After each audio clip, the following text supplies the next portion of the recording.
আসসালামু আলাইকুম। আমি নাদিরা আহমেদ, নুসাইবা রান্নাঘর থেকে সুস্বাগত। আর মাত্র একদিন পরেই পহেলা বৈশাখ। এতদিন আপনাদের মাঝে মিষ্টি খাবার নিয়ে হাজির হয়েছিলাম। এখন আপনাদের মাঝে ঝাল খাবার নিয়ে। এই ঝাল খাবারগুলো অনেক সুস্বাদু হয়।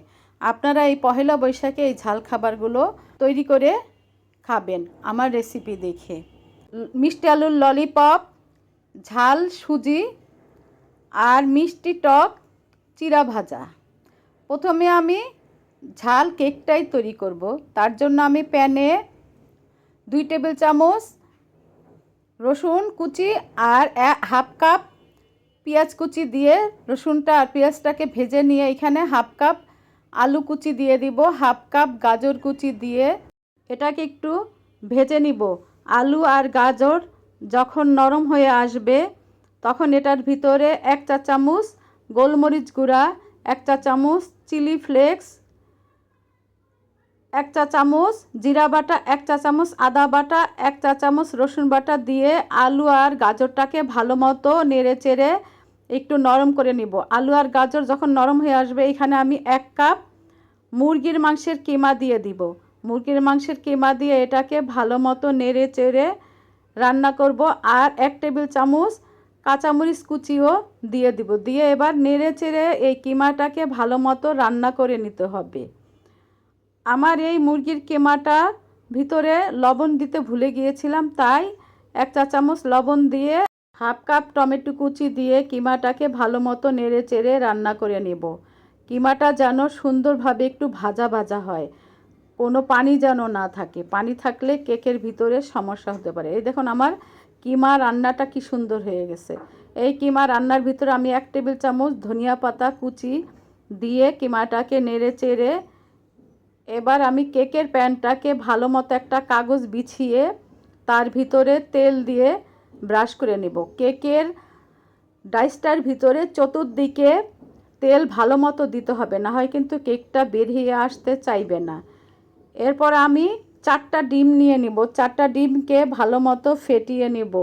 কুসুম আর সাদা অংশ যেন একসাথে ফেটে যায়। দেখুন আমার ডিমটা ফেটা হয়ে গেছে। ফেটানো ডিমের ভিতরে আমি হাফ কাপ দুধ, হাফ কাপ চিনি, হাফ কাপ তেল দিয়ে ভালো মতো ডিমটাকে ফেটিয়ে নেব।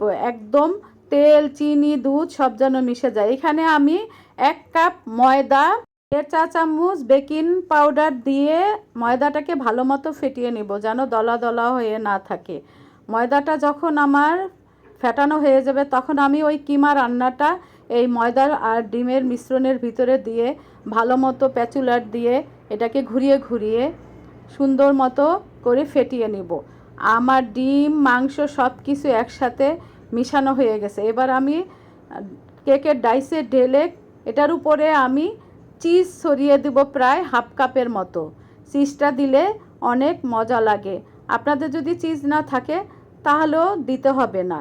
আমার চিজ ছিল তাই দিয়ে দিয়েছি। এবার একটা চুলায় প্যান বসিয়ে তার ভিতরে কেকের ডাইসটা বসিয়ে প্রায় 30 মিনিটের মতো বেক করব। 30 মিনিট পর ফিরে এসে দেখি আমার কেকটা দেখুন কি সুন্দর হয়ে গেছে। আপনাদের আরও দেখিয়ে দিচ্ছি একটা ছুরি দিয়ে কেকটার ভিতরে। দেখুন আমার কেকটা কোনো রকম কাঁচা রয়ে যায় নাই, পুরোপুরি কেকটা হয়ে গেছে। এবার কেকটাকে আমি চতুর্দিকে ডাইসে ছুরি দিয়ে বের করে নিব। দেখুন আমার কেকটা কি সুন্দর বের হয়ে আসছে। এবার নিচে যে আমি কাগজ দিয়েছিলাম সেই কাগজটাকে উঠিয়ে নিচ্ছি।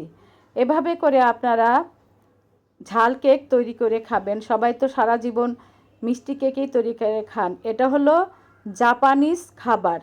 আমি এই কেকটাকে অনেক পছন্দ করি আর আমার বাসার মানুষও পছন্দ করে। আমি সবসময় বানাই, কিন্তু এবার আপনাদের রেসিপি দিলাম, আপনারাও তৈরি করে খাবেন। এই দেখুন আমার কেকটা কি সুন্দর হয়েছে, ভিতরে কোনো কাঁচা কিছুই নাই এবং অনেক সুস্বাদু হয়েছে। দেখুন সবাই এখনই খেয়ে ফেলতেছে আর কি সুন্দর নরম হয়েছে। এভাবে করে আপনারা এই কেক বানিয়ে খাবেন। এরপরে আমি চলে যাচ্ছি মিষ্টি আলুর ললিপপ তৈরি করতে। প্রথমে আমি মিষ্টি আলু নিয়েছি। মিষ্টি আলুটাকে ধুয়ে সিদ্ধ করে নিয়েছি। আর এখানে আমি একটা টমেটো গ্রেটার দিয়ে গ্রেটার করে নিয়েছি।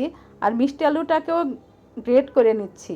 গ্রেট করে নেওয়ার পরে এখানে আমি হাফ কাপ পেঁয়াজ আর হাফ কাপ গাজর সিদ্ধ নিয়ে নিচ্ছি। আদা বাটা 1 চা চামচ, রসুন বাটা 1 চা চামচ এটার ভিতরে দিয়ে, আর সয়া সস 1 চা চামচ, 1 টেবিল চামচ সুজি,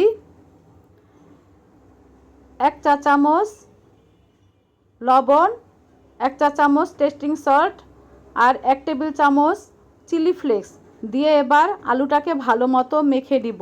একদম যেন হাতে ম্যাশ করা হয়ে যায়, যেন দলা দলা না থাকে।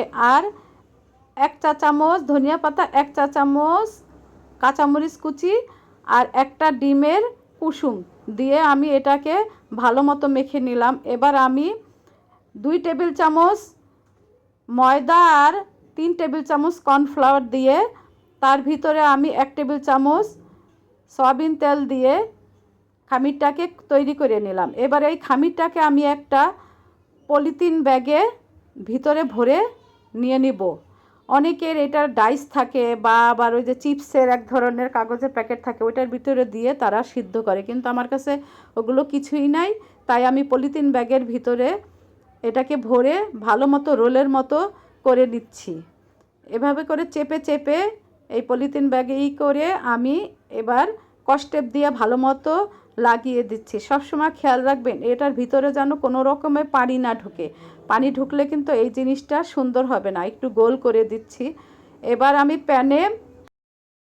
আমি একটা প্যানে পানি গরম দিয়ে সেটার ভিতরে ওই রোলটা দিয়ে প্রায় 1.5 ঘন্টা মতো এটাকে সিদ্ধ করে নিয়েছি। একটু বেশিক্ষণ সিদ্ধ করে নিলে ভালো হয়। এই দেখুন আমার ললিপপের রোলটা হয়ে গেছে। এবারে আপনাদের দেখাচ্ছি, দেখুন ছুরি দিয়ে কাটতেছি কি সুন্দর, কোথাও লেগে যাচ্ছে না, একদম ঠিকঠাক মতো সিদ্ধ হয়েছে। এভাবে করে আপনারা মিষ্টি আলুর ললিপপ তৈরি করে খাবেন। আমি জানি না, আমার জানা মতে আমি করেছি, আমি কোথাও দেখি নেই, এটা আমি করেছি। এখন জানি না সবাই কি করে কি না। আমার কাছে এই ললিপপটা এই প্রথমেই করেছি, আমার মন থেকে করেছি। এই ললিপপটা আমার কাছে অনেক ভালো লেগেছে, আমার বাচ্চারাও অনেক পছন্দ করেছে। আমার বাচ্চারা এমনি মিষ্টি আলু খায় না, কিন্তু এই ললিপপটা নিয়ে সবাই অনেক প্রশংসা করেছে আর বলেছে আম্মু একদম বোঝাই যায় না যে এটা হলো মিষ্টি আলুর ললিপপ, আমরা ভেবেছি মাংসের ললিপপ। এভাবে করে আপনারাও এই ললিপপ তৈরি করে খাবেন। কাউকে দাওয়াত দিয়ে এই ললিপপ তৈরি করে দিবেন, তারা বুঝতেই পারবে না এটা কি মাল ললিপপ নাকি মিষ্টি আলুর ললিপপ। তারা খেয়ে অনেক প্রশংসা করবে। আমি এই প্রথম বানিয়েছি, আপনারাও এই ললিপপটা তৈরি করে খাবেন এবং সবার প্রশংসা কুড়াবেন। কেউ কিন্তু মিষ্টি আলু সহজে খেতে চায় না, কিন্তু এভাবে করে দিলে কেউ বুঝতেই পারবে না এটা যে মিষ্টি আলুর ললিপপ। এরপর আমি চলে যাচ্ছি ঝাল সুজিতে। এই ঝাল সুজিটাও খেতে অনেক ভালো লাগে। এই সুজিটা বেশিরভাগই ইন্ডিয়ানরা খায়। আমি এখন আপনাদেরকে ঝাল সুজিটা করে দেখাচ্ছি। এই প্রথমে আমি সুজিটাকে ভালো মতো একদম খালির খোলায় কিছুক্ষণ টেলে তারপরে 1 টেবিল চামচ তেল দিয়ে এটাকে ভালো মতো ভেজে নেব। একদম দেখুন আমার বাদামি কালার হয়েছে। এবার সুজিটা নামিয়ে রেখে এটার ভিতরে আমি রসুন 2 টেবিল চামচ, হাফ কাপ পেঁয়াজ দিয়ে ভালো মতো নেড়ে চেড়ে পেঁয়াজটাকে নরম করে নিব। পেঁয়াজটাকে নরম করে এটার ভিতরে আমি ছোট ছোট করে গাজর কুচি, ছোট ছোট করে আলু কুচি প্রায় 1 কাপ করে দিয়ে দিব। আর 2 টেবিল চামচ কাঁচামরিচ কুচি, 1 চা চামচ টেস্টিং সল্ট দিয়ে এই আলু গাজর পেঁয়াজ এইগুলোকে ভাজা করে নেব। দেখুন আমার আলু পেঁয়াজ গাজর ভাজা হয়ে গেছে। এবার এটার ভিতরে আমি একটা ডিম দিয়ে দিব। ডিমটাকে কিছুক্ষণ পরে আমি চামচ দিয়ে নেড়ে নেড়ে ঝুরি করে দিব, যেন এই আলু গাজর এগুলোর সাথে মিশে যায়। এইগুলাকে আমি সুন্দর করে একসাথে নেড়ে চেড়ে কিছুক্ষণ রান্না করব।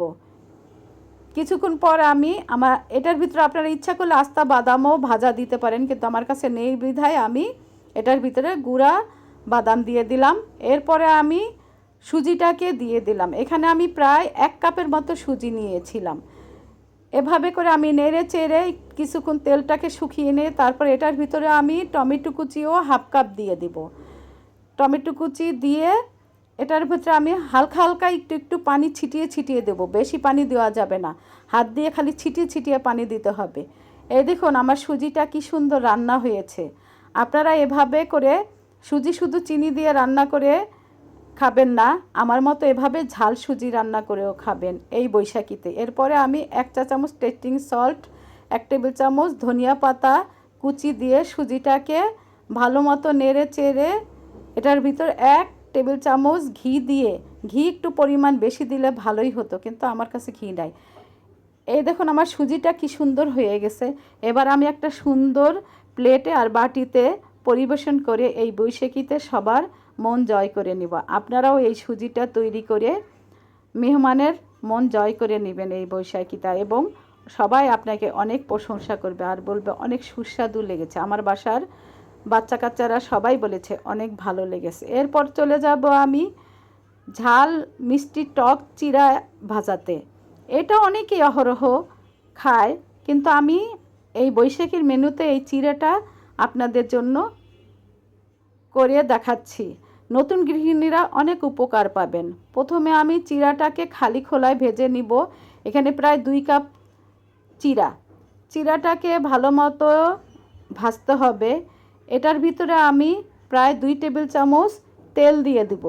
2 টেবিল চামচ তেল দিয়ে চিড়াটাকে ভালো মতো একটু লাল লাল করে ভেজে উঠাবো। এই দেখুন আমার চিড়াটা কি সুন্দর ভাজা হয়ে গেছে। এখানে আবার 2 টেবিল চামচ কড়াইতে তেল দিয়ে হাফ কাপ পেঁয়াজ কুচি, 2 টেবিল চামচ আদা কুচি, 2 টেবিল চামচ রসুন কুচি, 2 টেবিল চামচ কাঁচা মরিচ কুচি, 2 টেবিল চামচ ধনিয়া পাতা দিয়ে তেলের উপরে এগুলোকে ভালো মতো লাল লাল করে ভেজে নেব। এবার আমি লবণ দেব 1 চা চামচ। 1 চা চামচ লবণ দিয়ে পেঁয়াজটাকে ভালো মতো ভেজে নেব। পেঁয়াজটা যখন একটু লাল লাল হয়ে আসবে তখন আমি চিড়া ভাজাটা দিয়ে দেব। চিড়া ভাজাটাকে দিয়ে আমি এটাকে নেড়ে চেড়ে অনেকক্ষণ এটাকে ভাজবো। অনেকক্ষণ প্রায় 20 মিনিটের মতো একটু ভাজা ভাজা হয়ে গেলে এটার ভিতরে আমি মৌরি আর জিরা দিয়ে দেবো প্রায় 1 চা চামচ করে। দিয়ে এটাকে 1 চা চামচ ঘি দিয়ে নেড়ে চেড়ে এই চিড়া ভাজাটাকে আমি কিছুক্ষণ ঠান্ডা হতে দেব চুলা নিভিয়ে। এরপরে আমি নারকেলের আর বাদামের চিনি দিয়ে চিড়াটাকে দিয়ে দিয়েছি এই চিড়ার সাথে। এই দেখুন আমার চিড়া ভাজাটা কি সুন্দর হয়ে গেছে। এবার আমি একটা থালায় পরিবেশন করে আপনাদের দেখাচ্ছি। আমার চিড়া ভাজাটা অনেক ঝুরঝুরা হয়েছে এবং সুন্দর হয়েছে। এভাবে করে আপনারা এই বৈশাখীতে এই 4 ধরনের রেসিপি করে বাসার সবাইকে পরিবেশন করবেন এবং বাইরের মেহমানকে আপ্যায়ন করবেন। আমার এই রেসিপিটা যদি আপনাদের ভালো লেগে থাকে তাহলে আমাকে লাইক, কমেন্ট, শেয়ার, সাবস্ক্রাইব করবেন, ফেসবুকে ফলো দিবেন আর কমেন্ট করে জানাবেন এই বৈশাখীতে আমার রেসিপিগুলো কেমন হলো। আপনারা কমেন্ট করলে আমি অনেক উৎসাহ পাই, সামনে চলার পথ খুঁজে পাই। আর আপনারা যদি আমাকে উৎসাহ দেন তাহলে আমি আরও সুন্দর সুন্দর রেসিপি নিয়ে আপনাদের মাঝে হাজির হব। আপনারা এই রেসিপিগুলো তৈরি করে খাবেন। আল্লাহ হাফেজ।